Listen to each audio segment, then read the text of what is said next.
Well, it has been a fairly soggy afternoon and now evening. Take a look from I-25 in Fillmore, where it's not raining now, but the road's still pretty wet. This is our American Furniture warehouse camera. Taking a look outside, we are still tracking quite a few storms, the bulk of which, though, really out across the far eastern plains. I want to point out this large area of yellow. That's where we have a severe thunderstorm watch in effect until 11 o'clock tonight.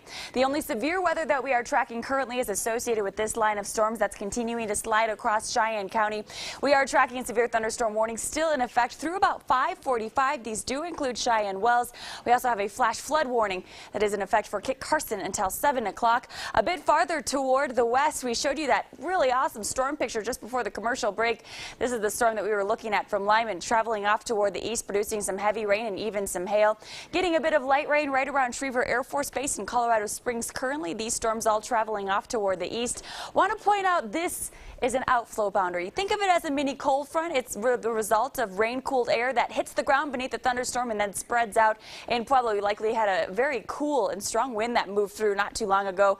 That line is going to keep on dropping off toward the south. We have a bit of rain falling just north of Walsenburg and some very heavy rain right around Kim, as well as just the south of Springfield. So a lot of activity to keep an eye on out there right now. Skycast is showing that we are going to keep these storms around for the next several hours. However, they are going to continue sliding off toward the east, with the main focus for these storms around Burlington and Lamar by 9 o'clock. And then as we take you into early Monday morning, should see for the most part the storms coming to an end. Skies will begin to clear, so as you're heading out the door tomorrow morning, expect a mixture of clouds and sun. By lunchtime, though, the clouds once again will begin to thicken up, and we are anticipating a few storms around lunchtime, mainly west of I-25. Watch what happens, though, as we take you into tomorrow afternoon. Beginning around 3 o'clock, these storms are going to start to slide into the Denver area, as well as southern I-25. Best chance for heavy rain and strong storms around the Pikes Peak region. That arrives right around 6 o'clock. It will drop farther toward the south around Pueblo and Walsenburg around 8 o'clock before, once again, we'll see the storms beginning to dwindle down as we head in toward midnight tomorrow night.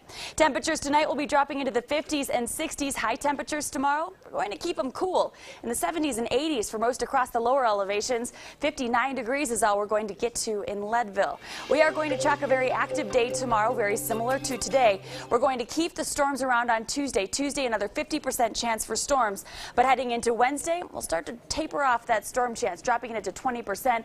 Warming temperatures to 88 degrees on Thursday. We'll dry it out Thursday, Friday. We will bring back a 10% chance for storms, though, Saturday into Sunday. In Pueblo, 86 degrees will be your high temperature tomorrow. We're going to keep it in the mid-80s through Tuesday. We are back in the 90s, though, Thursday and Friday. We'll stay there through the first half of the weekend. Sunday bringing a 10% chance for storms. In Canyon City, 85 degrees will be your high temperature tomorrow. We'll have a 40% chance for storms both tomorrow and Tuesday. We'll pop it into the 90s on Thursday before we cool back down heading into the weekend.